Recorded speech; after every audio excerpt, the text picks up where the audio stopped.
Bonsoir à tous, bien-aimés, dans le nom de Jésus. Je vous bénis dans la paix, dans la grâce, dans l'amour du Seigneur.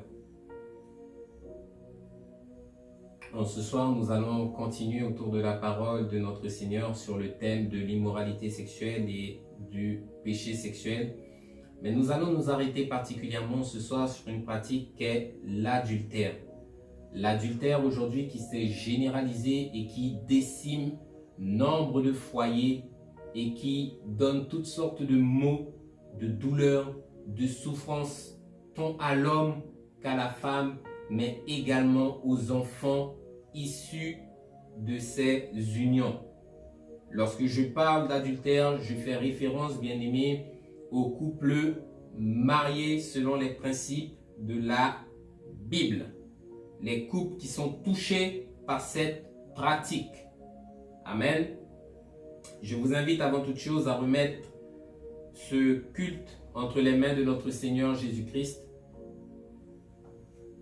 Que le peuple puisse incliner sa tête dans la prière au nom de Jésus. Amen. Éternel notre Dieu, notre Roi, dans le nom puissant de Jésus, nous te glorifions. Nous te bénissons et nous te disons merci en ce soir, Seigneur, de nous donner, Seigneur mon Dieu, encore dans ta grâce et dans ta miséricorde, Seigneur, cette opportunité, Seigneur mon Dieu, d'entendre et de recevoir, Seigneur mon Dieu, ta parole. Merci, Seigneur mon Dieu, parce que tu fais toutes choses à merveille dans le nom de Jésus. Puissions ce soir, Seigneur mon Dieu, glorifier ton Saint-Nom et toucher les cœurs dans le nom de Jésus. Que tu puisses convaincre nos cœurs de péché, de jugement et de justice, afin que nous puissions chaque jour, Seigneur mon Dieu, être davantage éclairés, Seigneur mon Dieu, dans la vérité. Seigneur, aide-nous, afin que nous ne puissions pas agir en insensé, mais que nous puissions recevoir, Père, la correction, la réprimande, parce que oui, Seigneur, tu veux que le plus grand nombre soit sauvé. Alors aie pitié de nous dans le nom de Jésus et veuille toucher nos cœurs, nous te supplions, afin que ta parole, Seigneur, puisse porter du fruit et qu'on ce soir, Seigneur, que tu puisses régner dans toute ta gloire, dans toute ta majesté, Seigneur, au milieu de nous. Veuille bénir ton peuple qui est ici présent à l'écoute et bénir tous ceux et celles qui demain visualiseront, Seigneur mon Dieu, ce culte dans le nom de Jésus. Que ton nom soit glorifié, Seigneur. Amen. Donc, j'aimerais dire au peuple en ce soir qu'on ne peut pas parler d'adultère entre deux personnes qui ne sont pas en règle devant le Seigneur, c'est-à-dire entre deux personnes qui ne sont pas mariées. La Bible identifie ce péché comme étant de la fornication. Amen. Pourquoi je m'arrête sur ce point? Parce que nombreux sont les hommes et les femmes qui aujourd'hui sont dans une ignorance en pensant que dans le siècle dans lequel nous présons, parce que nous sommes en concubinage depuis plusieurs années déjà, que ça nous donne le droit devant Dieu d'être considérés comme étant des personnes mariées. Si tu n'as jamais connu un mariage devant la face de Dieu, tu es dans le péché sexuel. Et le Seigneur veut que tu puisses sortir de cette vie d'immoralité dans le nom de Jésus. On parle d'adultère, bien-aimé, lorsqu'il y a violation des vœux de fidélité dans un mariage. Il y a dans cette union qu'est le mariage ce que l'on appelle des vœux. C'est un temps, un moment où les mariés ouvrent leur cœur et se promettent toutes sortes de choses devant les invités, devant le serviteur, mais pas que. Parce que vous devez considérer, bien-aimés, que lorsqu'il y a une union, ce n'est pas le serviteur lui-même qui vient bénir et qui vient unir un homme et une femme. Mais dans cette union, le Seigneur lui-même fera le déplacement. Le Père, le Fils, le Saint-Esprit, le royaume tout entier fera le déplacement pour pouvoir assister à cette union et à cette bénédiction parce qu'un homme et une femme se sont mariés dans l'obéissance et dans les principes bibliques de la Bible. À savoir, le mariage n'est pas une institution humaine, terrestre, mais est une institution divine. Amen. Donc nous avons toutes sortes de vœux qui sont formulés aujourd'hui et nous avons également, je cite en ce soir, les vœux traditionnels. Je te prends aujourd'hui pour femme et je te promets de t'aimer, de te chérir et de te rester fidèle dans les bons comme dans les mauvais moments, et ce jusqu'à ce que la mort nous sépare. Amen. Vous devez considérer que lorsque vous faites ces vœux, le Seigneur lui-même est attentif à ce qui sort de la porte de votre bouche. C'est pour cela que nous ne devons pas parler à la légère et que nous ne devons pas parler en insensé. Parce que le Seigneur lui-même, qui est un Dieu omniprésent, omniscient, omnipotent, voit tout et entend tout. Le premier témoin d'un mariage, ce n'est pas l'homme, c'est le Seigneur lui-même. Amen. Et j'invite le peuple, pour pouvoir commencer, dans le livre de Romains 7. Romains chapitre 7 à partir du verset 3. Parce que lorsqu'un homme et une femme se jurent fidélité jusqu'au mariage, vous devez savoir, bien aimé, qu'il n'y a que la mort qui puisse délivrer un homme et une femme de cet engagement afin qu'ils puissent se remarier demain, toujours dans le plan et selon la volonté de Dieu. Romains 7, au verset 3, il est écrit: si donc du vivant de son mari, elle devient la femme d'un autre homme, elle sera appelée adultère. Mais si le mari meurt, elle est affranchie de la loi, de sorte qu'elle n'est point adultère en devenant la femme d'un autre. Amen. J'invite le peuple dans le livre de Marc, au chapitre 10, à partir du verset 9. Et comme je l'ai dit tout à l'heure là, ne pensez pas que c'est l'homme qui relâche la bénédiction, mais c'est le Seigneur lui-même qui unit et qui relâche la bénédiction sur un couple. Il est écrit, verset 9, que l'homme donc ne sépare pas ce que Dieu a joint. Amen. Nous allons même reprendre à partir du verset 7. Il est écrit: c'est pourquoi l'homme quittera son père et sa mère et s'attachera à sa femme. Les deux deviendront une seule chair. Ainsi, ils ne sont plus deux, mais ils sont une seule chair. Que l'homme donc ne sépare point ce que Dieu a joint. Amen. Et pour étayer encore plus de la présence de Dieu dans cette union, j'invite le peuple dans le livre de Malachie au chapitre 2. Nous prenons la lecture à partir du verset 14. Il est écrit: et vous dites pourquoi? Parce que l'Éternel a été témoin entre toi et la femme de ta jeunesse. Entre guillemets, de la femme que tu as choisie pour épouse, à laquelle tu es infidèle, bien qu'elle soit ta compagne et la femme de ton alliance. Le Seigneur est présent pour pouvoir bénir le futur couple qui s'unira dans l'obéissance. Amen. Et comme je l'ai dit, il est important et primordial pour toi que tu puisses prendre conscience des vœux que tu déclareras demain à ta femme et à ton époux. Que tu puisses prendre conscience que ce n'est pas avec légèreté que tu as prononcé cela devant toute l'assemblée, mais que tes paroles ont devant le Seigneur un poids. Amen. J'invite le peuple dans le livre de Nombre. Nous allons y aller petit à petit. Nombre 30, à partir du verset 2. Il est écrit, Moïse parla au chef des tribus des enfants d'Israël et dit, voici ce que l'Éternel ordonne.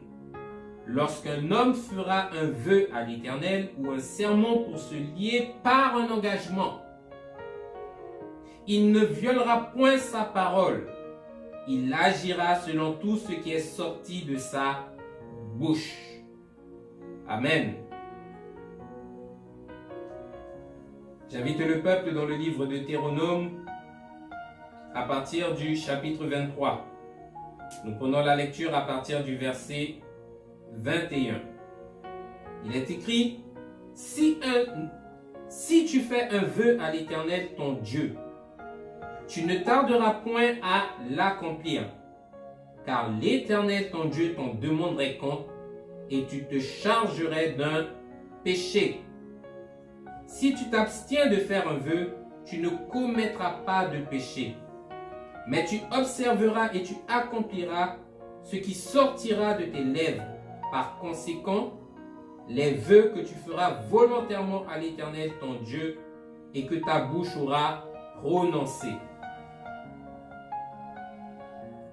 J'invite le peuple dans le livre de Proverbes pour la prochaine référence à partir du chapitre 20. Nous prenons la lecture au verset 25. Il est écrit, c'est un piège pour l'homme de prendre à la légère un engagement sacré et de ne réfléchir qu'après avoir fait un vœu. Les vœux que nous prononçons lorsque nous nous marions ont un poids et ont une valeur. Et s'il y a rupture, s'il y a infidélité dans un couple, la promesse qui a été faite, bien-aimée, a été rompue, elle n'a pas été tenue. Et la Bible nous dit que tu devras t'acquitter de ce qui est sorti de la porte de tes lèvres, de la porte de ta bouche. Mais si tu ne proclames pas de vœux, tu n'as pas péché, puisque tu n'es pas lié par cet engagement, tu n'es pas lié au vœu que tu as déclaré devant l'Éternel. Alors aujourd'hui, combien sont les hommes mariés? Combien sont les femmes mariées qui honorent leurs paroles et leurs promesses devant Dieu?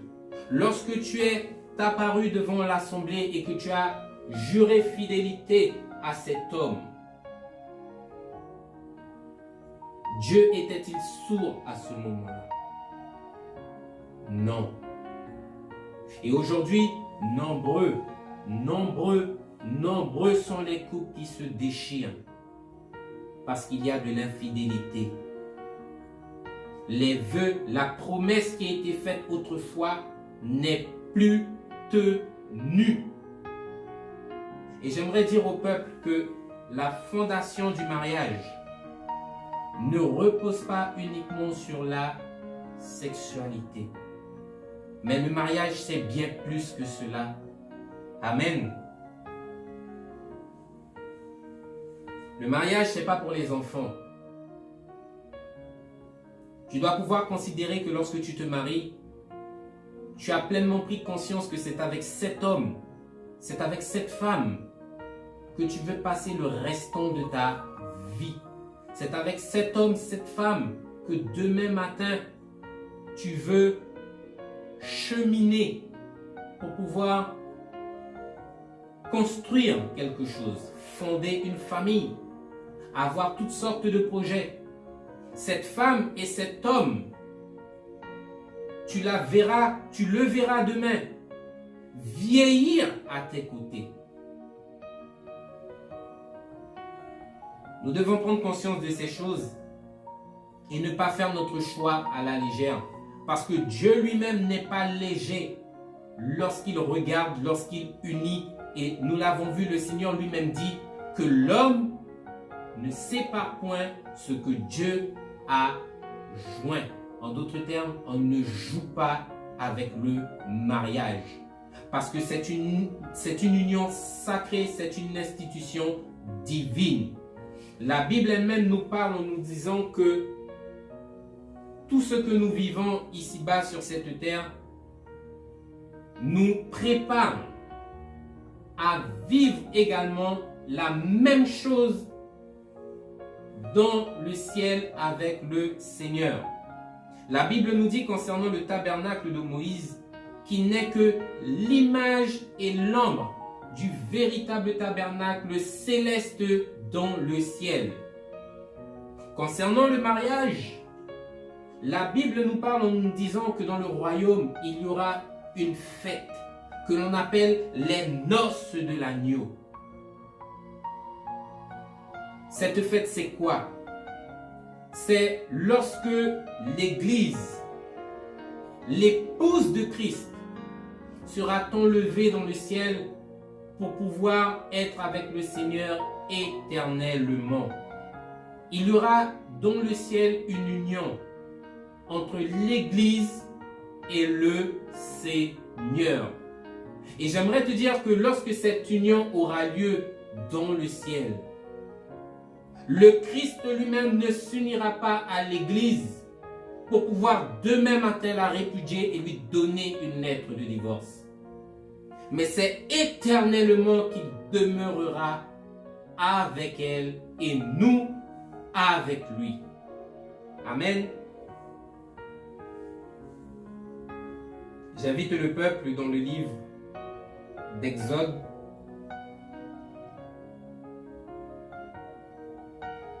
à partir du chapitre 20.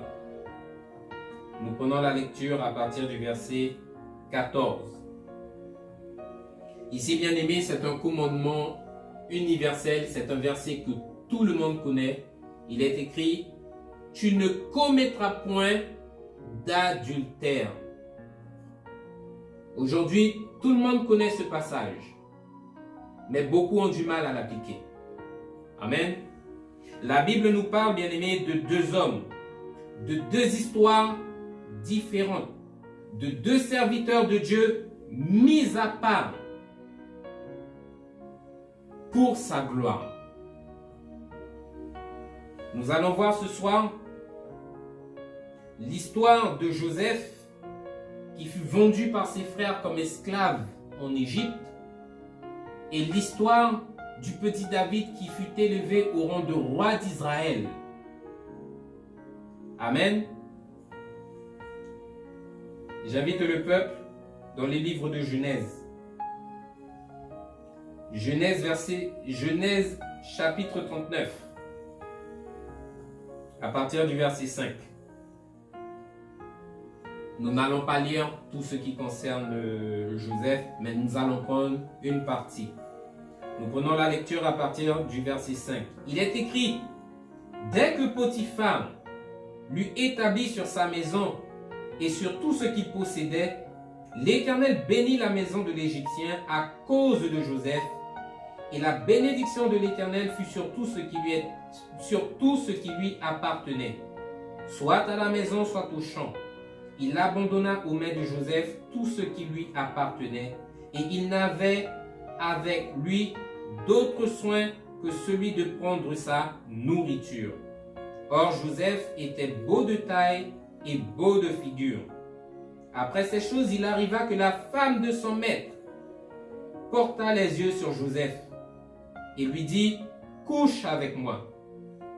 Joseph refusa et dit à la femme de son maître: voici, mon maître ne prend avec moi connaissance de rien dans la maison, et il a remis entre mes mains tout ce qui lui appartient.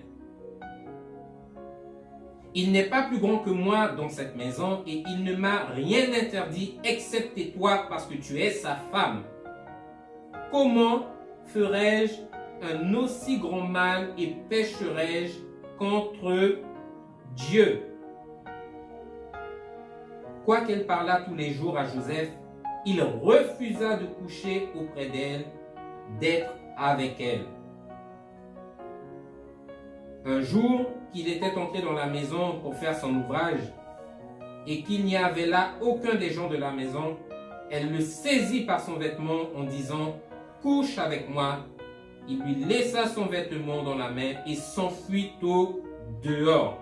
Nous allons nous arrêter là, bien-aimés. Pourquoi? Parce que l'histoire de Joseph nous éduque au jour d'aujourd'hui.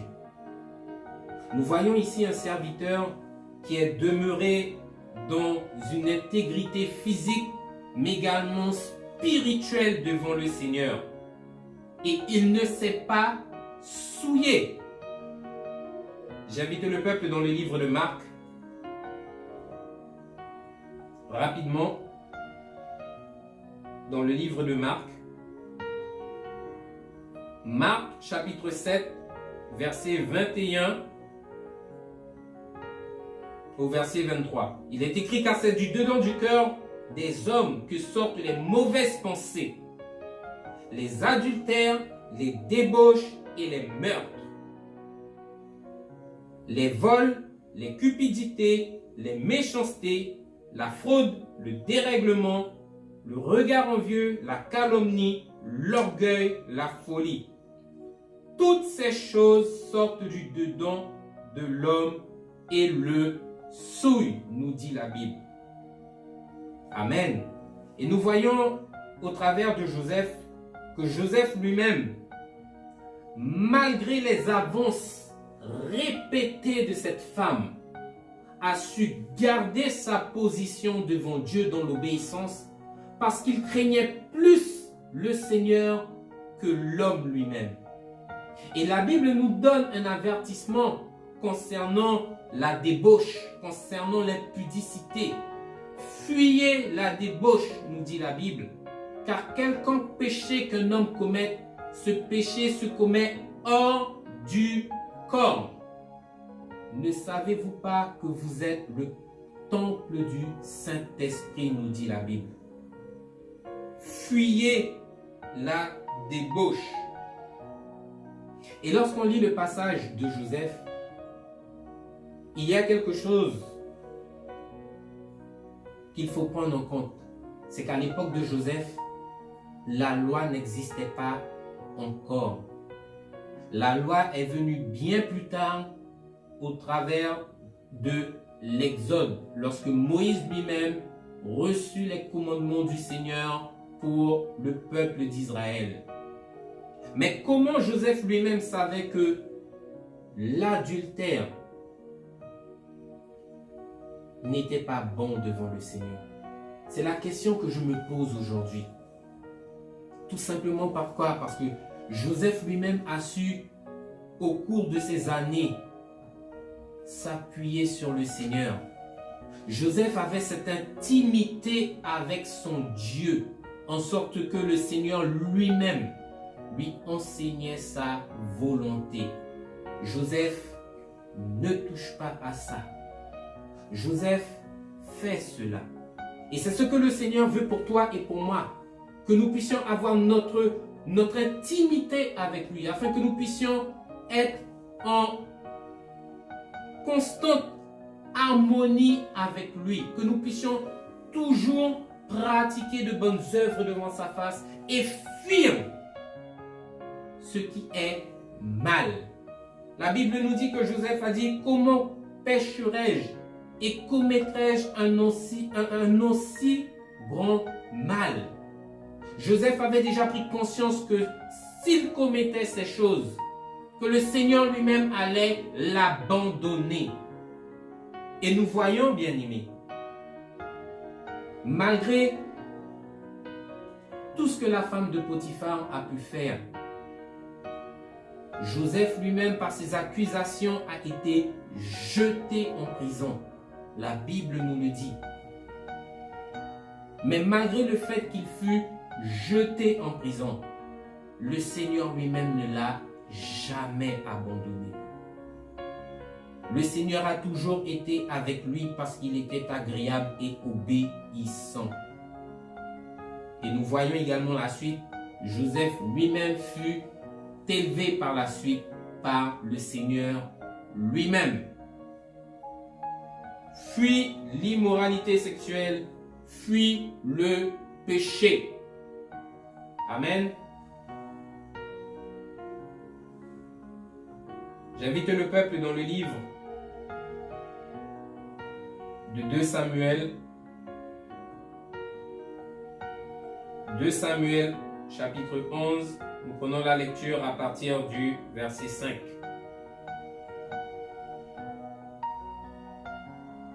Pardonnez-moi, à partir du verset 2. Ici, nous sommes dans l'histoire du roi d'Israël, le roi David.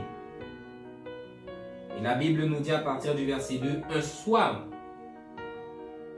David se leva de sa couche et comme il se promenait sur le toit de la maison royale, il aperçut de là une femme qui se baignait et qui était très belle de figure. David fit demander qui était cette femme et on lui dit, « N'est-ce pas Bathsheba, fille d'Éliam, femme d'Uri le Héthien ?» David envoya des gens pour la chercher. Elle vint vers lui et il coucha avec elle. Après s'être purifié de sa souillure, il retourna dans sa maison. Cette femme devint enceinte et elle fit dire à David, « Je suis enceinte. » Amen. Ici, bien-aimés, nous voyons un roi qui connaissait et qui avait lui-même cette intimité, cette relation avec le Seigneur et qui a délibérément trompé un de ses serviteurs jusqu'à lui ravir sa femme. Et quand nous lisons cette histoire, comme je vous l'ai dit, nous avons affaire à un Dieu omniscient, omniprésent et omnipotent. Le péché que David a commis, la faute qu'il a commise, il l'a fait devant Dieu. Amen. Et nous voyons ce que le péché sexuel lui-même entraîne lorsque nous voyons l'histoire de David. David lui-même a d'abord convoité. Et que nous dit la Bible à propos de la convoitise de la femme de notre prochain? J'invite le peuple dans le livre de Deutéronome à partir du chapitre 5 au verset 21, nous dit la Bible. Tu ne convoiteras point la femme de ton prochain et tu ne désireras point la maison de ton prochain, ni son champ, ni son serviteur, ni sa servante, ni son bœuf, ni son âne, ni aucune autre chose qui appartienne à ton prochain. Mais le tout premier en tête de liste, tu ne convoiteras point la femme de ton prochain. Deuxième péché après la convoitise, l'adultère. Nous l'avons lu dans l'Exode 20 au verset 14, qui nous dit « Tu ne commettras point d'adultère ». Amen. Le verset universel que tout le monde connaît. Troisième péché, la sournoiserie de David, qui a voulu dissimuler son intention de faire porter à Uri le fruit de son péché, le fruit de son adultère avec sa femme. J'invite le peuple dans le livre de 2 Samuel, nous retournons. 2 Samuel 11. Nous prenons la lecture à partir du verset 6. Il est écrit, alors David expédia cet ordre à Joab. Envoie-moi Uri le Héthien, et Joab envoya Uri à David. Uri se rendit auprès de David, qui l'interrogea sur l'état de Joab, sur l'état du peuple, sur l'état de la guerre. Puis David dit à Uri, descends dans ta maison et lave tes pieds. Uri sortit de la maison royale et il fut suivi d'un prison du roi. Mais Uri se coucha à la porte de la maison royale avec tous les serviteurs de son maître et il ne descendit point dans sa maison. On en informa le roi et on lui dit, Uri n'est pas descendu dans sa maison. Et David dit à Uri, n'arrives-tu pas de voyage? Pourquoi n'est-il pas descendu dans ta maison? David savait qu'en envoyant son serviteur dans sa maison, automatiquement, il aurait connu sa femme. Mais regardez ce qui se passe. Verset 11. Uri répondit à David, Lâche et Israël et Juda habitent sous des tentes. Mon seigneur Joab et les serviteurs de mon seigneur campent en rase campagne. Et moi, j'entrerai dans ma maison pour manger et boire et pour coucher avec ma femme, aussi vrai que tu es vivant et que ton âme vive. Je ne ferai point cela. La Bible nous dit, à partir du verset 12, David dit à Uri, reste ici encore aujourd'hui et demain je te renverrai. Et Uri resta à Jérusalem ce jour-là et le lendemain. Amen. Mais l'histoire ne s'arrête pas là, bien-aimés. Parce que nous voyons David revenir à la charge encore une fois. La Bible nous dit, le lendemain, David l'invita à manger et à boire en sa présence. Et il l'enivra. Et le soir, Uri sortit pour se mettre sur sa couche avec les serviteurs de son maître, mais il ne descendit point dans sa maison. Amen. Le Seigneur n'a pas permis que Uri rentre chez lui pour pouvoir connaître sa femme.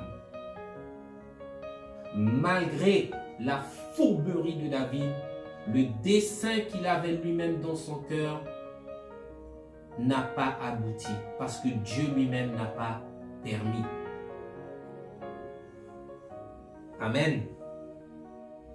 Donc, premier péché, la convoitise. Deuxième péché, l'adultère de David. Le troisième péché, la sournoiserie.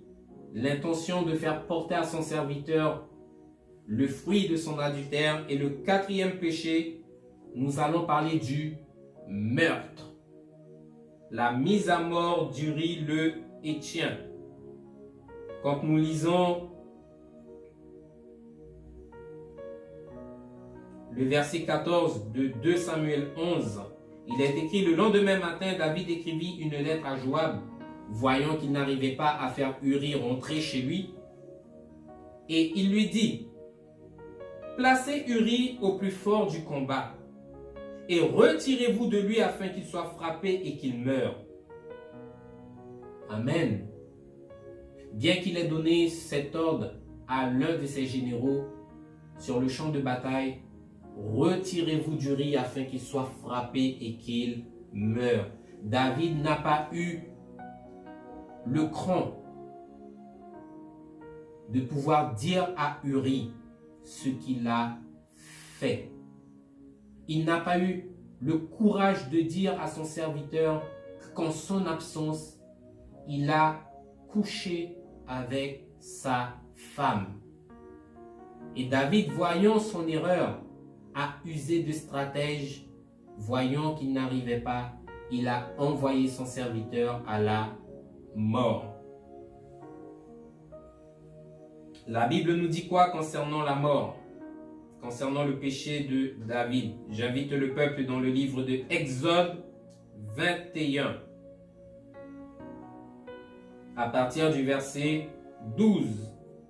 Il est écrit, celui qui frappera un homme mortellement sera puni de mort. Où nous avons encore un commandement que tout le monde connaît. Tu ne tueras point. Amen. Et certaines personnes, en lisant cette histoire, se diront, mais ce n'est pas David lui-même qui a tué Uri le Héthien.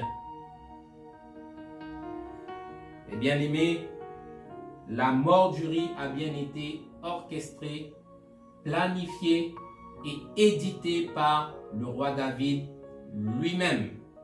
Et nous voyons ici la position du Seigneur au travers de son prophète Samuel dans le livre de 2 Samuel 12, à partir du verset 9. Samuel parle à David et lui dit: « Pourquoi donc as-tu méprisé la parole de l'Éternel en faisant ce qui est mal à ses yeux? Tu as frappé de l'épée Uri, le Héthien. Pire encore, tu as pris sa femme pour en faire ta femme et lui, tu l'as tué par l'épée des fils d'Amon. » Nous voyons ici, bien-aimés, que contrairement à l'histoire de Joseph, du temps du roi David, il existait déjà la loi concernant ce qu'il convient de pratiquer devant le Seigneur et ce qu'il convient de ne pas faire devant le Seigneur. Et malgré la loi, David lui-même est tombé dans l'adultère au point de commettre l'irréparable, de tuer son serviteur. Alors pourquoi j'insiste et j'appuie dessus? Parce qu'aujourd'hui, ça n'a pas changé. L'homme aujourd'hui pris en faute d'adultère par sa femme ou par ses enfants cherchera toujours plus à s'enfoncer dans le péché. C'est le cas de David. Et c'est le cas pour nombre d'hommes, nombre de femmes aujourd'hui qui passent par toutes sortes de dissimulations et par toutes sortes de mensonges. Amen. Dans le mariage, bien-aimé, la Bible nous avertit bien en nous disant que le mariage lui-même soit honoré de tous et que le lit conjugal soit sans souillure, parce que Dieu lui-même jugera les impudiques, il jugera les adultères. Nous avons affaire à un Dieu redoutable qui s'appuie sur sa parole et qui ne change pas. Le péché ne rentrera pas dans le royaume. Les hommes qui s'attachent au péché, le pécheur qui a décidé de s'embourber dans le péché ne rentrera pas dans le royaume. Amen.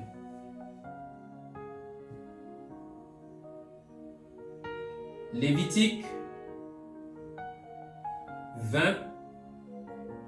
à partir du verset 10. Ici, nous avons les commandements de l'Éternel qui nous sont donnés concernant l'adultère.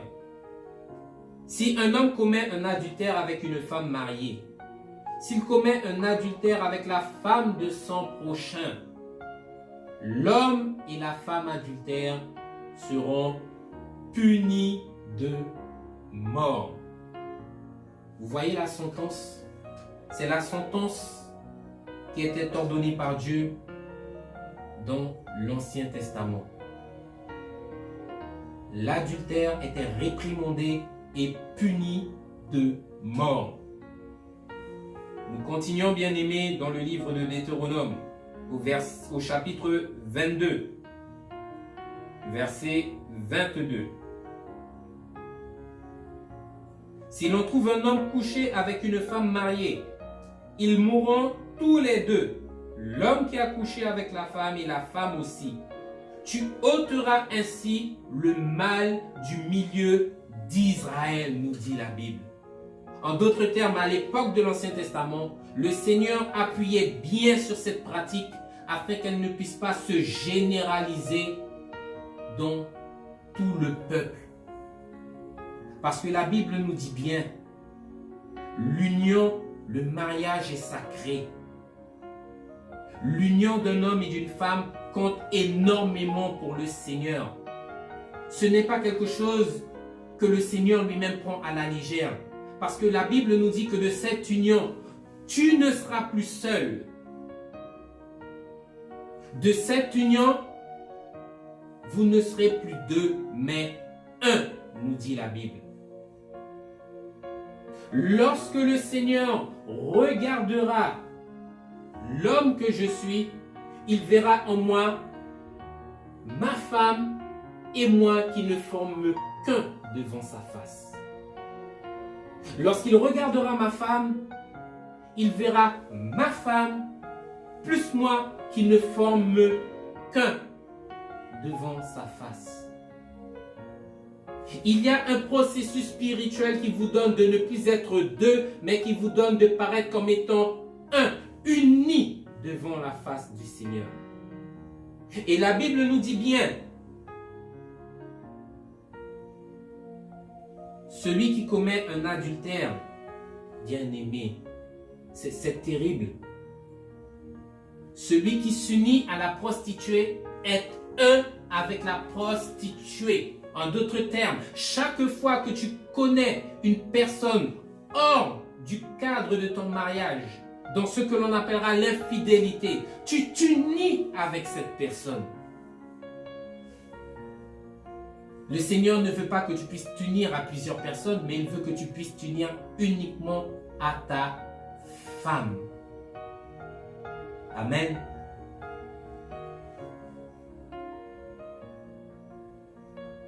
« 1 Corinthiens 6 »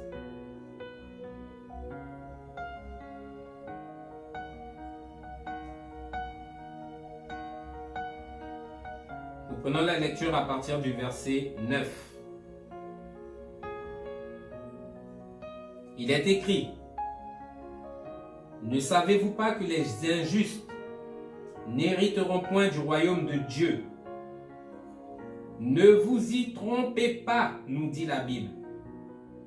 Ne vous y trompez pas, nous dit la Bible.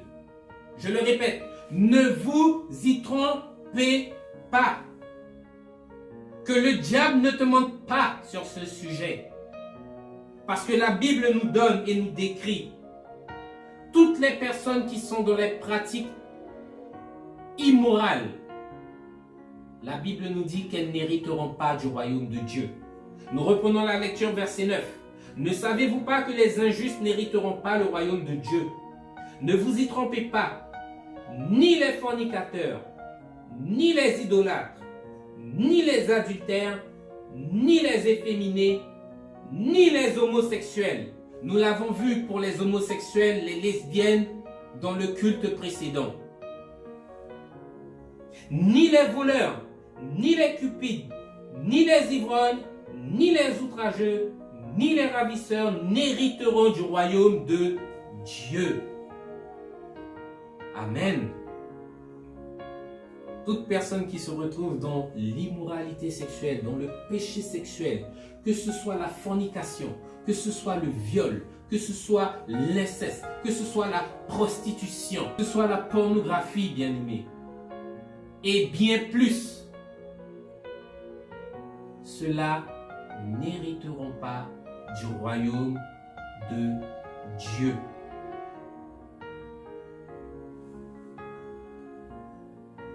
Avant de conclure, j'invite le peuple dans le livre de Proverbes.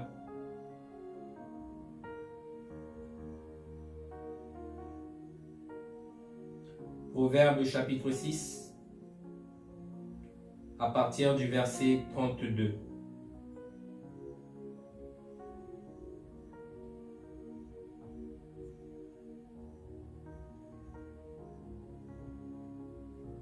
La Bible nous dit au verset 32, « Celui qui commet un adultère avec une femme est dépourvu de sens. Celui qui veut se perdre agit de la sorte. » Il n'y a pas meilleur moyen de te perdre qu'en tombant dans le péché sexuel. Il n'y aura que plaie et ignominie. Son opprobre ne s'effacera point, dit le Seigneur. Amen. Voici aujourd'hui les conséquences du péché. Aujourd'hui, quel que soit le pays, quelle que soit la nation, quel que soit le peuple, quels que soient les âges, tous aujourd'hui nous nous conformons au siècle présent. Nous sommes dans le concubinage, nous sommes dans la fornication. C'est normal, hein? C'est une pratique qui est moderne. Le Seigneur devrait comprendre cela. Le Seigneur devrait revoir sa parole. Le Seigneur devrait revenir à sa position. Le Seigneur ne comprend pas cela. Il a établi sa parole de la Genèse à l'Apocalypse, montrant à l'homme que le salaire du péché, c'est la mort. Le péché nous rejette loin de la face de Dieu. Adam et Ève dans le jardin n'ont pas commis l'immoralité sexuelle, mais juste pour avoir désobéi. Leur désobéissance les a expulsés de la présence de Dieu. Et aujourd'hui, le péché sexuel, qui est un des grands péchés, se trouve également aujourd'hui dans l'Église de Christ. L'Église du Seigneur ne cesse d'être souillée, décimée par cette pratique. Pourquoi? Parce que nous sommes au temps de la grâce. La grâce ne couvre pas, la grâce ne justifie pas le péché. Que le Seigneur vous bénisse dans le nom puissant de Jésus. Amen. Éternel, notre Dieu, notre roi, nous te bénissons ce soir et nous te disons merci. Parce que nous avons compris, Seigneur mon Dieu, qu'au travers de ta parole, au travers de tes écritures, que le péché sexuel, Seigneur mon Dieu, n'héritera pas du royaume. Et là où nous sommes trouvés dans cette pratique, Seigneur, en ce soir, nous implorons ta grâce et ta miséricorde, afin que tu puisses nous donner la force et le courage, Seigneur, de nous détourner, Seigneur, de tout ce qui nous entraîne vers la mort.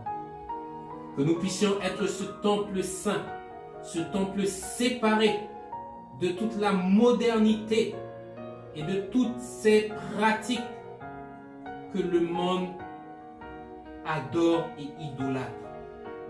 Et que nous puissions considérer, Seigneur, à partir de ce soir, ta parole, afin que nous puissions la garder, l'inscrire, la graver, Seigneur, sur la table de nos cœurs. Aide-nous, Seigneur, afin que rien ne puisse nous tromper et nous détourner de toi, mais que tu puisses continuer, Seigneur, à nous conduire dans ta justice, à nous conduire dans ta sainteté, parce que tu es un Dieu fidèle et un Dieu qui juge le péché. Seigneur, pardonne-nous et que tu puisses nous aider au travers du processus de la repentance, de la sainteté, de la sanctification, mon roi, à revenir à toi dans le nom de Jésus. Amen. Que le Seigneur, le Dieu de grâce, le Dieu de miséricorde, puisse vous bénir, vous garder et vous fortifier au travers de cette parole. Au nom de Jésus, soyez bénis. Amen.